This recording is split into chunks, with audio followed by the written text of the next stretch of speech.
Let me tell you of the days of high adventure.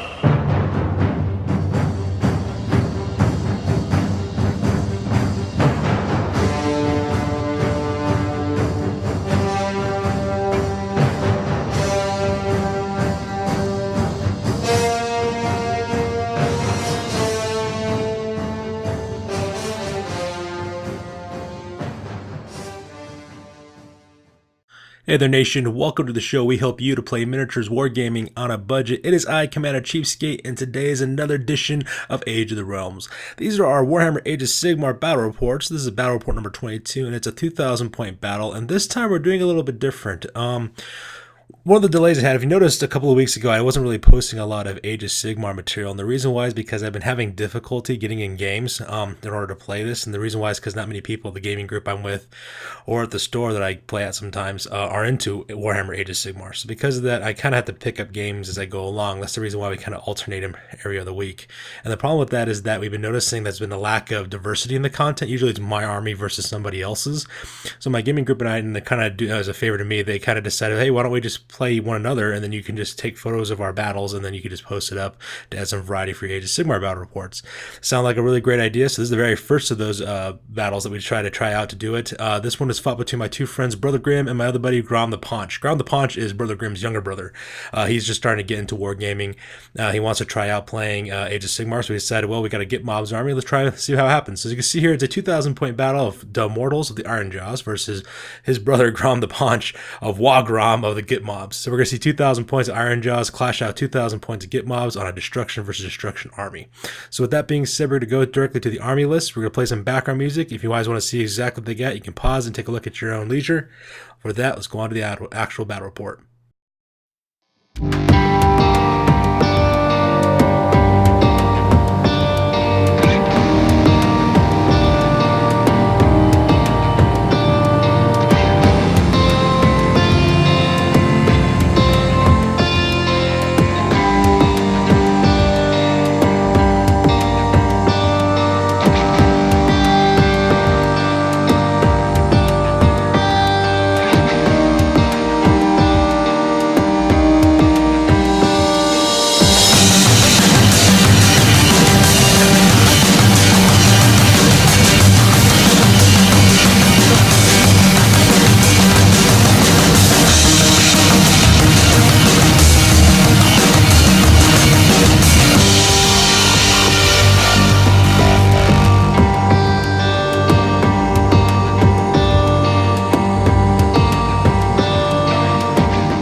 Alright, that directly takes us into deployment. As you can see, we have these two huge armies of destruction forces lined up against each other.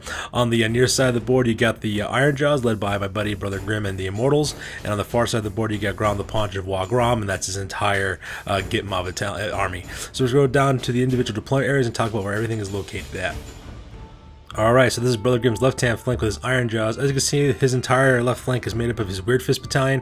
He's got 2 units of 10 Ardboys up right there in the front. Right behind them, he got another unit of 20 Ardboys. And he's also got his Weird Knob Shaman located there as well on the far left-hand side. So that pretty much makes up his left flank for this one. And on the right-hand flank, he has his Ironjaws Big Mob Battalion, which is led by his leader, General Grimgor Ironhide. So you can see he's got 2 units of 10 Ardboys up there in the front in red. He's got the Immortals, which is a unit of 20 Ardboys in the back with Grimgor Ironhide leading them. He's right there in the center. And of course, he's got Undead Fred the Giant, as well as the Loon. They're located on the right-hand side as well. So pretty simple layout for these guys. Because they're called fists, it's kind of interesting because now you can go with the left-right knockout, which is actually kind of cool looking.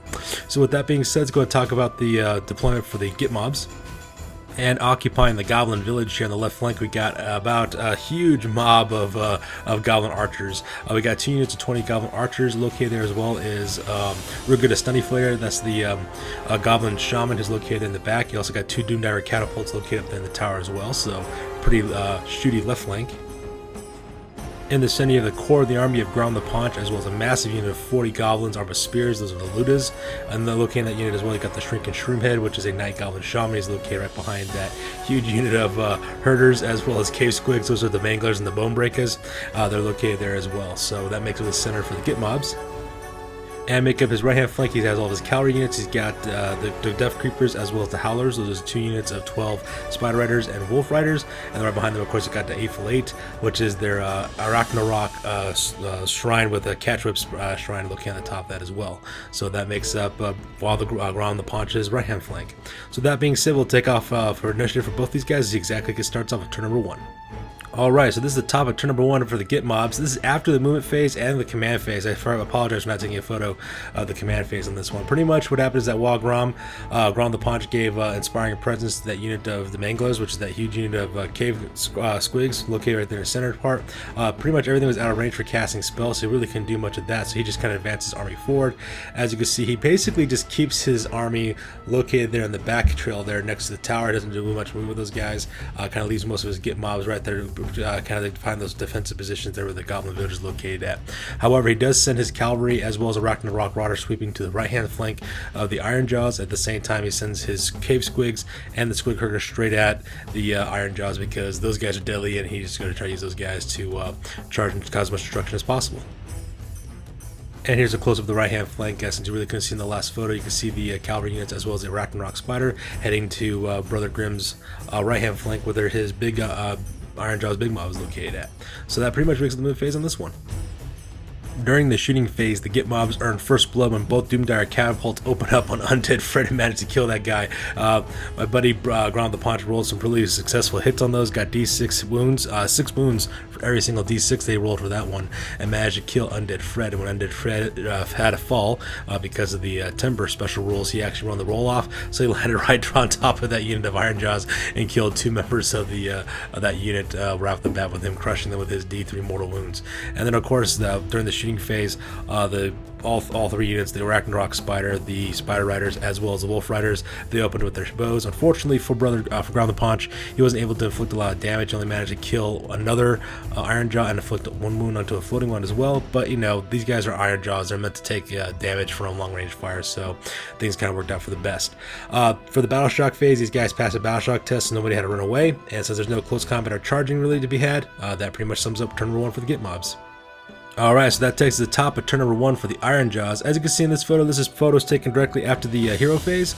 First of all, they use their Ravager's ability in order to move up a couple of inches forward, so you can see the entire army pretty much kind of inches up a couple of inches, get ready to cause the pain on that part. And also during the hero phase, you can see with those little white dice next to the Ironjaws Big Mob, Gringor Ironhide, my buddy Brother Grimm decided to use his command ability where everybody fights or else, and so they get +1 to hit for those guys as well. Plus, not to mention, these guys also get bonuses to wound as well because of their Big Mob's battalion, which makes them pretty deadly as well. So Brother Grimm just kind of used that command ability to get those guys focused up. Here's a close-up of the Ironjaws getting their bonuses and moving up slowly with the Ravager's ability. Also during the magic phase, my buddy Brother Grimm decides to use the magical spells for his Weird Knob Shaman using the Weird Fist special ability. He was able to extend a spell to get the foot of Gorkoff right on top of Ground the Paunch. And unfortunately for Ground the Paunch, his general got crushed after 3 successive rounds of being stomped on by the Foot of Gork spell, unfortunately. So because of that, guy got killed right off the bat. So things going for Ground the Paunch are not going good. His general's dead, and now he doesn't get any command abilities to help buff up his Gitmobs at this point. So now they're kind of left to their own devices, using only their superior numbers as well as using their Gitmob battalion abilities to kind of help them out. So pretty rough start for the Gitmobs, and a pretty good start for the Ironjaws. As you can see in this photo, during the movement phase, pretty much the entirety of the Ironjaws army just moves up forward. My buddy Brother Grimm decides to run up his Weird Fist and have those guys run through the forest in order to make up closer to get that left-hand flank of where all those archers are. He has his 2 units of 10 Ironjaws take cover side of those trees, so that way they get cover bonuses in case they get shot at there in his next turn, if he can't kind of close the gap to get to those goblins right there behind those fortifications. He also runs up his shaman with his retinue of like 20 Ironjaws right behind the forest as well to kind of catch up. At the same time, my buddy Brother Grimm also just moves up the usual 4 inches for his unit for his Black Orc Big Mob.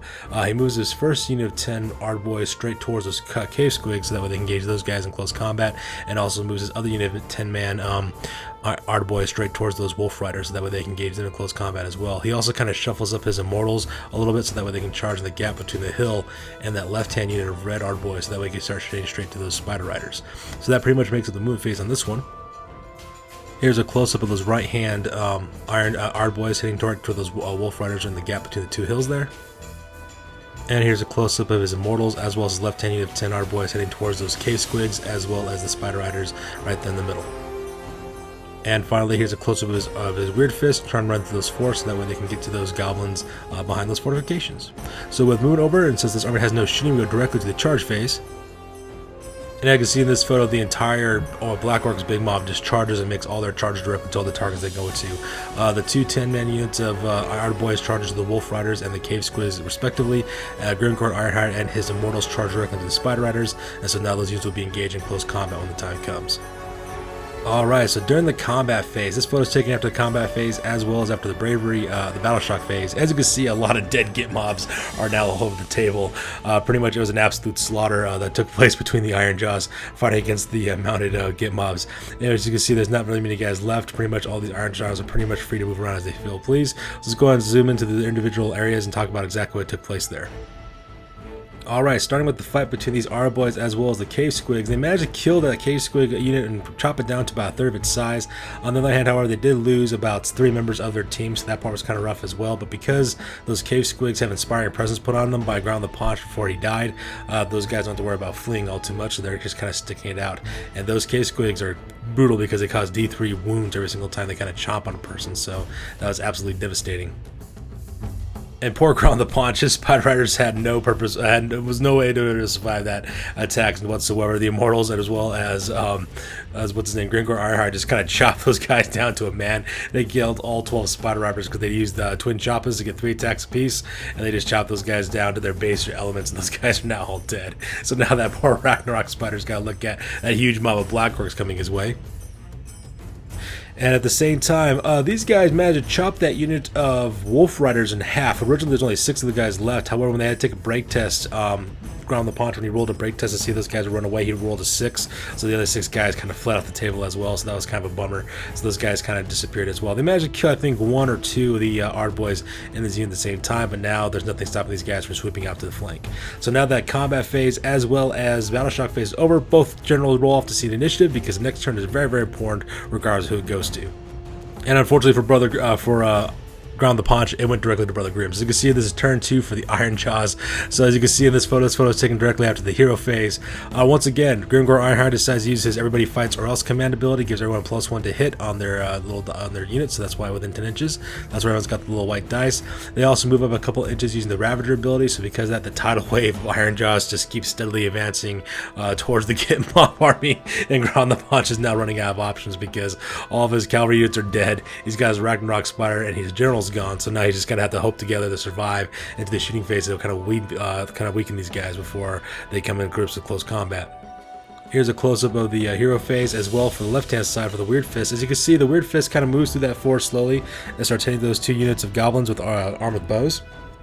But if you also notice as well, that yellow-capped unit of archers, those are called the backstabbers, is what they're called. And you notice they've had 2 little yellow dice next. So the reason why is because that unit suffered 11 mortal wounds during the hero phase, and that's because Brother Grimm cast Foot of Gork again one more time with his Weird Knob Shaman, managed to get 3 stomps off on that unit, killed 11 goblins in total, and so that was absolutely devastating for Ground the Paunch. So that's kind of rough as well.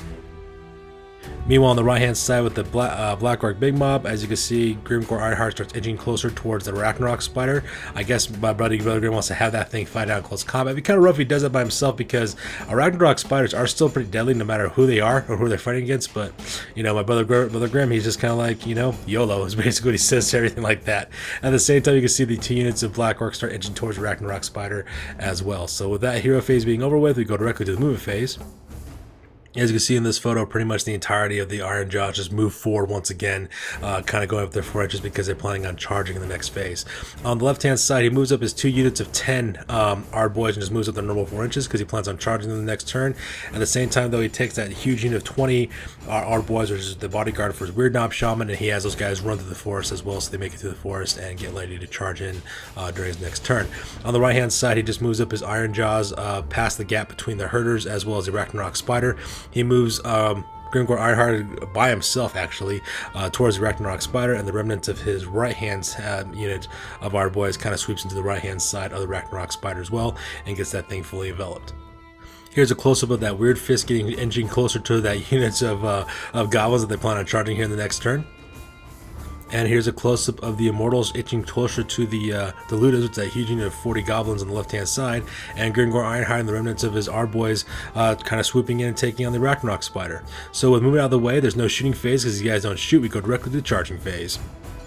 As you can see in this photo, the Ironjaws, they charge directly into the Luda, the Backstabbers, as well as those Slyons. So you can see the two units of 10 Ardboys are now directly in contact with those two Goblin units as well. Since the Weird Fist Shaman, the Weird Knob Shaman, there we go, and his retinue, since they ran, they can't charge this next turn, so they're just kind of located right there outside the fortifications. So they're just basically waiting for their next turn so that way they can charge as well. And as you can see in this photo, the Immortals, they charge directly into that unit of 40 goblins. Those guys are called the Ludas, and those guys will be engaged in close combat as well. It's kind of interesting to see exactly how that play out, because that's a huge unit of spearmen. They get a lot of bonuses from hits as well as the wounds because of the size of the unit, as well as the Gitmob battalion special rules. So we kind of just see exactly how that plays out. And at the same time, here's a close-up of Grimgor Ironhide, as well as the remnants of his Arboys charging into the Ragnarok Spider. And so with charges out of the way, we go directly to the combat phase. And as you can see in this photo, after the combat phase, it was a slaughter for both sides. Lots of death and destruction occurred throughout this battlefield. Both Gork and Mork would be pleased with the amount of destruction that took place between these units. This photo is taken directly after the combat phase as well as the battle shock phase, so we'll go into the individual areas and talk about exactly what happened. First off, Grimgor Ironhide managed to put, I think, 9 wounds onto the Ragnarok Spider on the Hateful Eight, so he was able to do that. However, the Hateful Eight managed to kill off Grimgor Ironhide. The reason why is because when it attacked with its monstrous fangs, 2 of the attacks rolled 6s, so because of that, it caused a D6 mortal wounds. Oh, sorry, not D6 mortal wounds, D3 mortal wounds apiece. When combined with the other attacks they managed to land off, they got a 1 wound off with their spears, they got another wound off with the chitinous legs, and so those 2 venom attacks are the last thing they needed to take off Grimgor Ironhide, so that general got killed as a result of that. So Brother Grimm was kind of sad, but at the same time, he was laughing because he wanted to see exactly what was going to take place. Brother Grimm also took the rest of his Arboys and chopped down Grom the Paunch's Ragnarok Spider, so the Eightful Eight is dead, and now Grom the Paunch is kind of like shaking his head because he's realizing now that things are not going to plan for his army. Poor guy. And combat between these Arboys and the Cave Squigs still continues to go on. They managed to kill all the Cave Squigs except for 4, so there's still only 4 of those guys left over, but they managed to drop this unit of Arboys down to half strength. It's actually pretty amazing, which is kind of a testament to how deadly Cave Squigs can be, especially within their range of their herders, so that part's kind of cool. And this fight between the Ludas as well as the Immortals, it was an epic fight to finish. What happened was that the Ludas actually killed off 8 of these of the Immortals in the process of combat because they had so many goblins fighting. They pretty much got +2 up on their hits as well as +1 to their wound as well, so that made it exceptionally deadly considering that they were just goblins armed with spears. And they managed to cut down this unit almost by 1/3, which is actually pretty amazing. On that, I mean, it's not by 1/3, almost by half, which is actually pretty amazing for them on their part. However, by the time the Immortals got done chopping through all the goblins, there's only 7 goblins left over, especially when they took their break test for battle shock phase as well, so not much is going on. You still got that shaman shrieking Shroomhead. He's still alive, but he's only got like 6 other goblins with him, so things are not looking too good for Grom the Paunch. Meanwhile, combat between this unit of Arboys as well as the Backstabbers was an absolute slaughter. That entire unit, what was left over of it, got chopped to pieces, so now those guys are ready to charge into the Shaman, Ruga Stunny Flare, or charge into directly the tower to engage those 2 Doomdiver catapults. So things are not looking good for Grom the Paunch on this side. And oddly enough, the Gits who are fighting on this left-hand side of the board actually did a pretty good job fighting. Yeah, they lost about half their guys, so there's 10 Gits left over, but at the same time, they managed to kill about 5 Arboys at the same time. So those goblins, man, they were fighting for their life, which is actually pretty amazing on that part. So with the combat phase over with, as well as the battle shock phase, we go directly to the top at turn number 2 for the Git mobs. And at just this point that Grom the Paunch realizes he's not going to win this one, so he basically just surrenders, and this battle ends up being a victory for the Ironjaws as well as Brother Grimm. So congratulations to my buddies on this one. It was kind of interesting seeing my 2 friends fight it out on this battle report, instead of me being the guy to do this. So with that being said, we're going to go to the after action report because this battle report is officially over. Alright you guys, now it's time for the After Action Report. This is the part of the battle report we talk about what went well, what went poorly, and what we can learn for the next time we do battle. This is the After Action Report for Age of the Realms number 22. It was fought between my 2 friends, Brother Grimm and his younger brother, Grom the Paunch. It ended up being a victory for Brother Grimm and his Ironjaws. Let's go and talk about some of the reasons why that was the case. First of all, dropping his army to having 2 battalions, originally he had 3 of them, but since he only focused on 2 of them, it really helped him out in this battle report, I think. It gave him more fighters for his army. It also made his units last longer as well, so I think that was kind of a thing that was missing for his army. He was more focused now, had 2 battalions that he could use instead of using 3. And once again, that Weird Fist battalion is a dangerous unit having the ability to use magic users like that to extend ranges of spells, at the same time also to use increased damage for the mortal wounds that those spells cause as well, is very, very deadly. If there was a way he could use more magic wielders in his army and he able to use that, he would be absolutely devastating. As always, Ironjaws are deadly in close combat. That's what they're known for, and I think that was a real strength for him. Him engaging his units as quickly as possible in the combat really helped him win this one, in my opinion. Now, as for my buddy Brother Grimm, I do believe his hesitance to move his army forward and engage the Ironjaws led to his defeat. He needed to use his Ravager's ability just like his brother did, in order to move up his units quickly and then kind of sweep into his enemy's flanks and overwhelm the Ironjaws in the numbers, because the abilities, the strength of the Gitmobs is that the more members they have fighting, the more bonuses they get to wound as well as to hit. And I think by kind of piecemealing his army like he did, sending in flankers by themselves and not engaging in mass, really left his army very vulnerable, because at that point he's fighting to the strength of the Ironjaws, which is individual combat. And I think that Ground the Paunch needs to be able to swarm his opponent and overwhelm him next time with the sheer numbers that he had in his army. So I think that's pretty much how it should really work out for him. As always, this is a great game to watch these guys, and I'm looking forward to see these two go at it in the future, and also fighting against them as well in the future as well. So tell us what you guys think about this new format of using different armies to fight each other. Do you like the variety? Do you think this kind of works out? And if not, please put your comments in there. If you think it is, put your comments on that one as well. As always, please feel free to comment, subscribe, and or like. Your guys' input is always appreciated. And remember to check out our Instagram as well as Google Plus for all the latest and greatest on our hobby. That's going to wrap it up for this one, you guys. It was awesome doing this battle report, and it was nice to kind of see some variety going on for once. So you guys take it easy. We will catch you on the next one. Peace out.